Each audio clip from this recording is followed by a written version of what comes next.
Want to make this game with me? It's so easy. Go to the link in the description and click it. It'll bring you to this basic Flappy Bird version. You can create your own version by clicking this button here. And from here, it's so easy to make the game.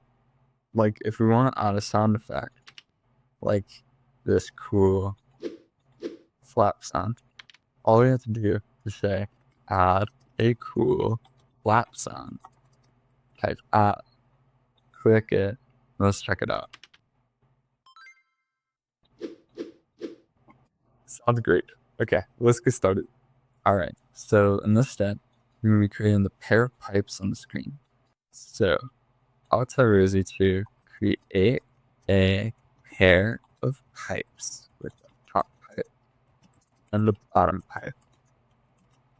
Then we'll show her the image of the pipe, so type A, and there's the, which pipe is that?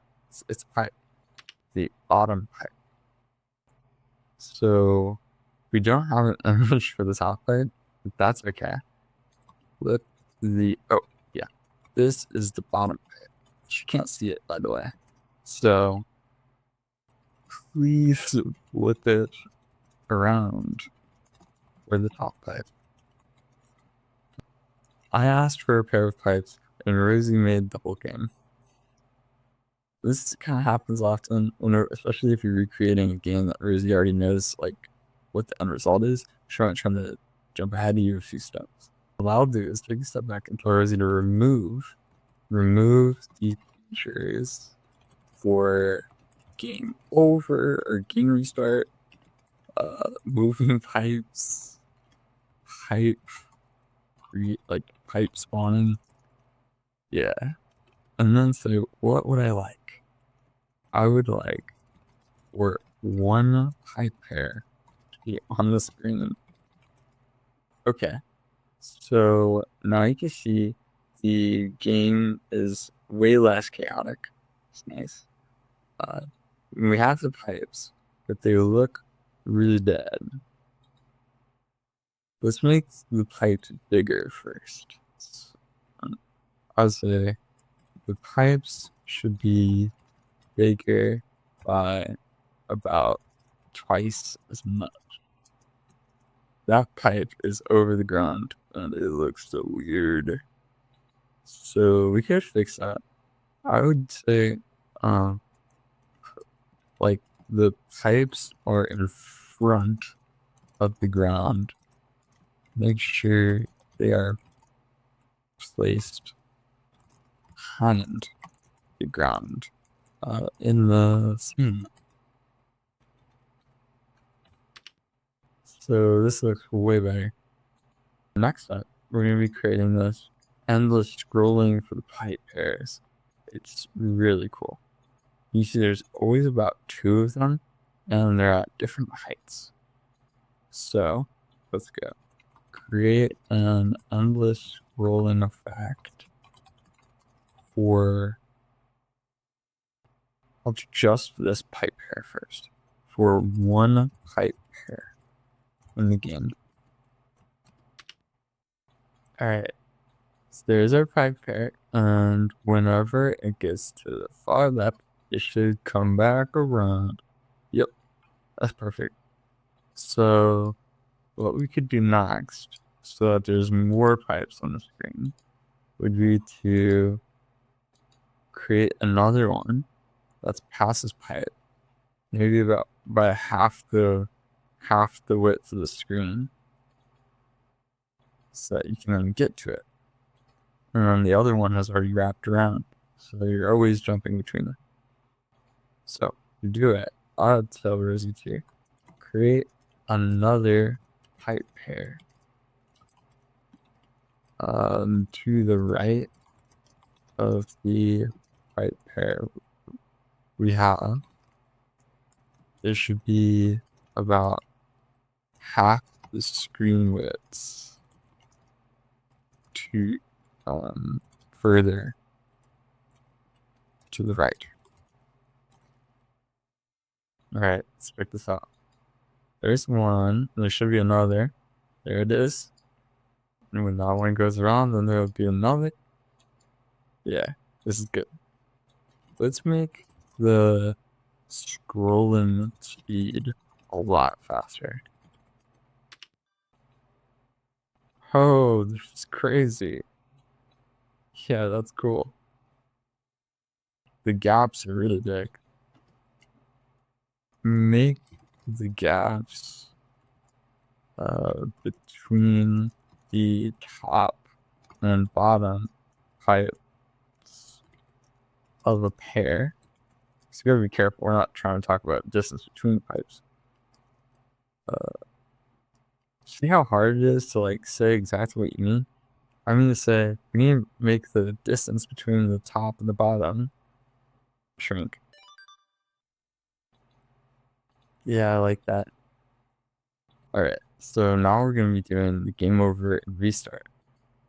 Whenever Flappy hits a fight, he falls, and the game stops, click to restart. So we go to R again. Right now, Flappy passes right through the pipes. We need to be able to know if he's touching those pipes before the game can ever end. So I'll start by saying when Flappy overlaps with the pipes in the game, write a message in the console to let me know. So the console is like a tool on this web page that will tell you like messages about the game so you can know what's happening. And you can find it to figure out whether the pipes are overlapping with Flappy by right clicking in the game and clicking inspect. Do it again. It's weird. Okay. Console. So there's a menu you see this pops up. There's a tab. It says console. You can click that. And there's the messages. So Rosie's telling us that Flappy's overlapping with the pipes. Now,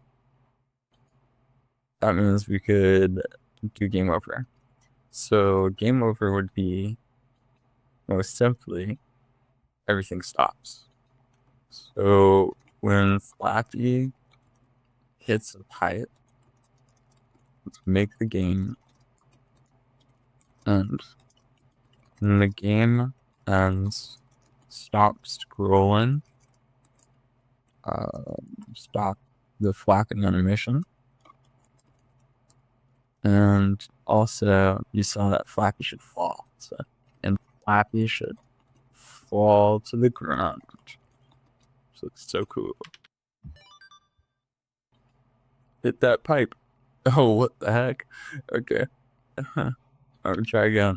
He's red. That's weird, but it worked. The game's over. So, what's next? Obviously, there's a big problem with you can't even play again. You have to click this button. First, I want to get. Oh, that's a problem too. The game should end whenever Flappy hits the ground for sure.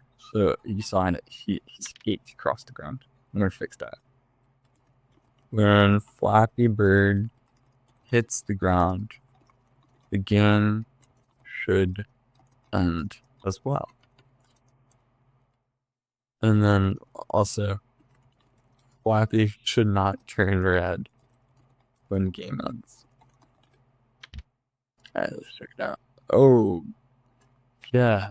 So, whenever we hit the pipes and the game ends, and Flappy doesn't fall, it looks like the game's broken. You know? So, I think we need to make him fall. Flappy is not falling to the ground when the game is over. Not sure why exactly. One reason that could be, I don't know. So let's say that Flappy Bird should be pulled down by gravity when the game is over. Stop when he hits the ground. and pass through the pipes. You saw he was sitting on the pipes earlier. What happens when you hit that pipe? It looks pretty good. Except I can't see the fucking bird, man. Alright. So let's make sure that Flappy Bird is shown in front of the pipes in the game. But that's because we added the pipes to the game after we added the bird, so then Rosie thought that the pipes ought to go in front of the bird.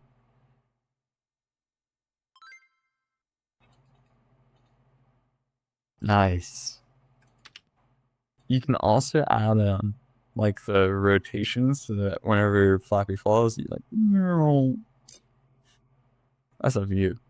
What I want to do is get to game restart, because you want to play again and not just have to hit this button.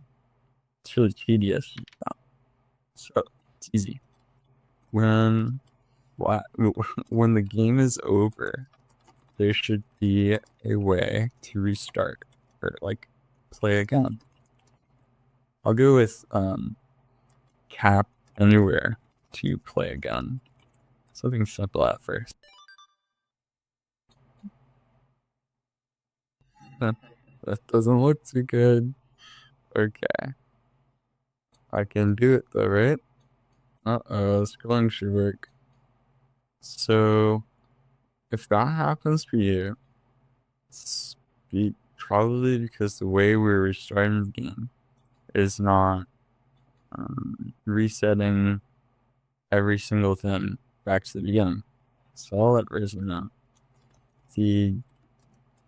When the game restarts, Flappy goes back to start spot. And I don't see pipes, but the game should continue scrolling. And it's not. And then we'll ask for another way to do this. What could be a better way of restarting the game? So go. Okay, let's check it out. Play again. Hey, man. Play again. Works perfectly. That's pretty much everything for game over and restart. I know the UI doesn't look too good, but we'll get to that later. So in this step, we're going to be working on making the game more challenging. You can see it. Flappy falls pretty fast. The pipes are bigger. Just looks more fun to play than what we have on the screen right now. You can start with the pipes. Let's make the pipes twice as big.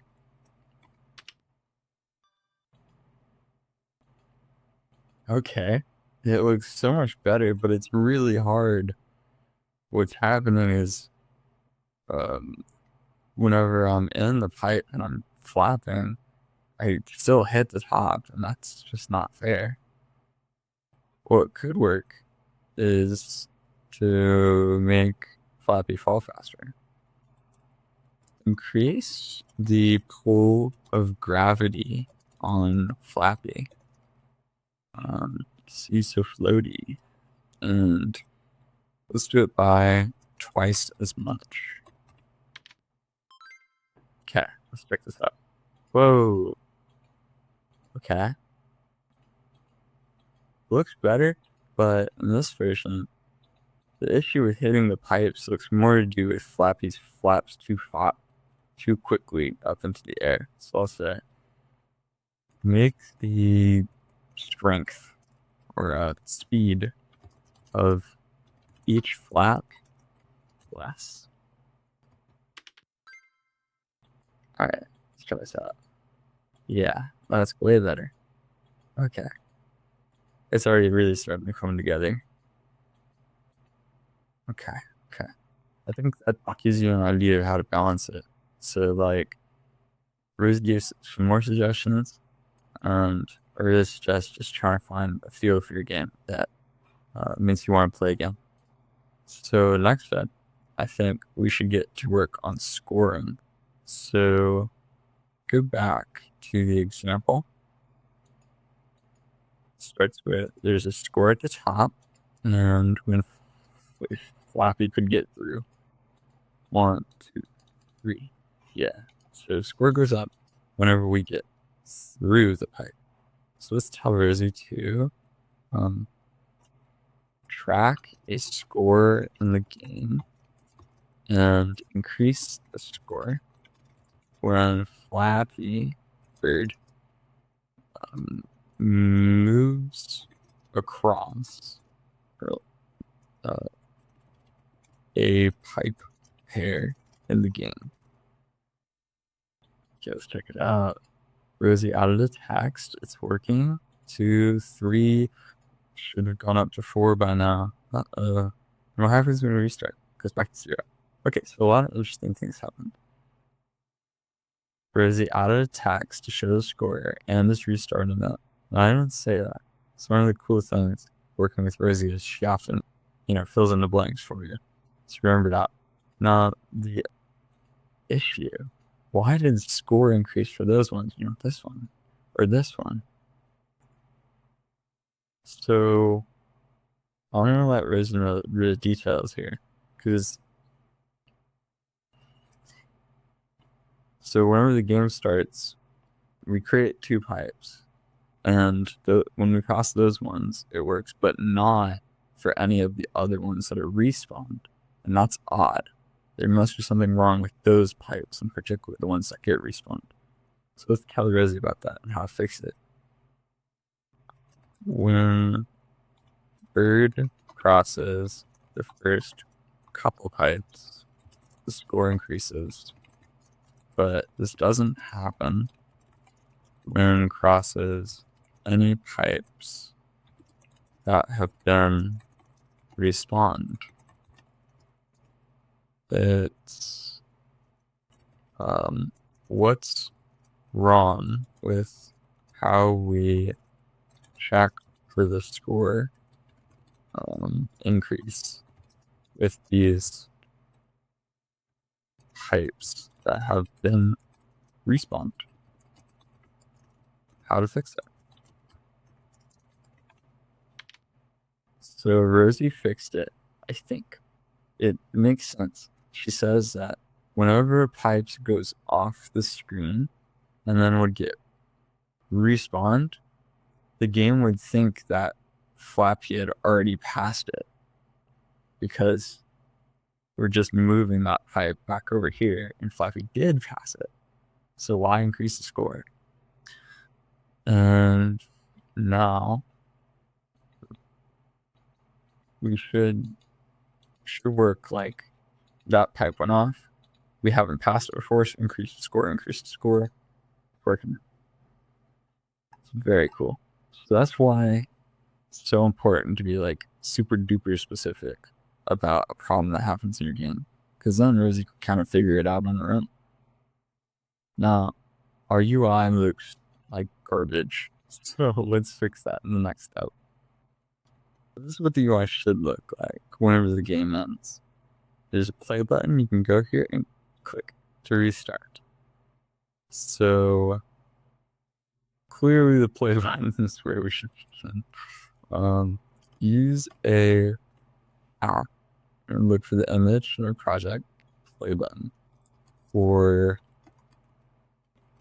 tap to restart the game instead of tap anywhere to play again. Yes, this is great. And if I click it, yes. And if I click anywhere else, nothing. Good. So the game over and play button are so small. Make the game over image and play button twice as big. That looks good. So the one thing that sticks out is the score. this word should not be there. So let's say the store text should just have a number. Should also be, it should be in the center of the screen at the top. White, big, and bold font, please.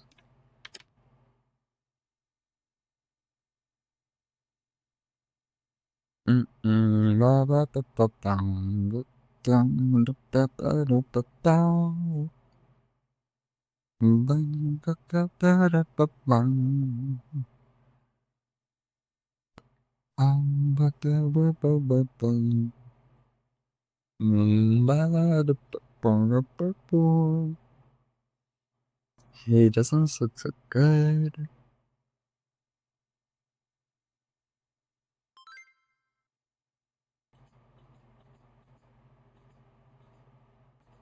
This looks so good. So your game needs sounds. Use it with sounds.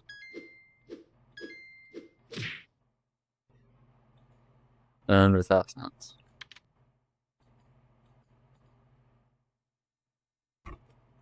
I didn't even know I was playing a game. So to do it, you can go to the message and add just one, like the hit sound. So you can say at, should be at the top, so sound, hit, click, add this sound, and play it when the ground, or when the bird hits the ground, or type. Let's check it. Wow. Let's do it again.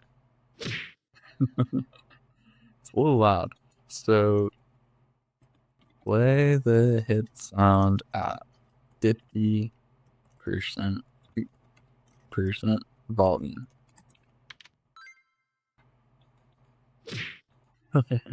We'll play it more. Oh man. There's more sounds in the assets tab here. For scoring background. So let's say add sounds for at sound point when we score, and at the flap when the bird flaps. Let's say the other ones. How loud are they? They're pretty loud. Plan at 33% volume, please.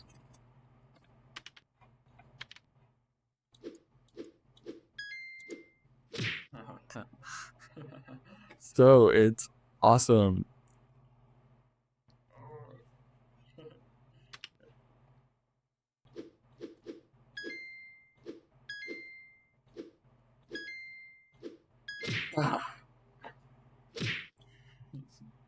So that's the end of the project. Thank you for making games with me. I had a ton of fun. If you have any ideas for a game you'd like to see next, let me know in the comments. And I'll see you later.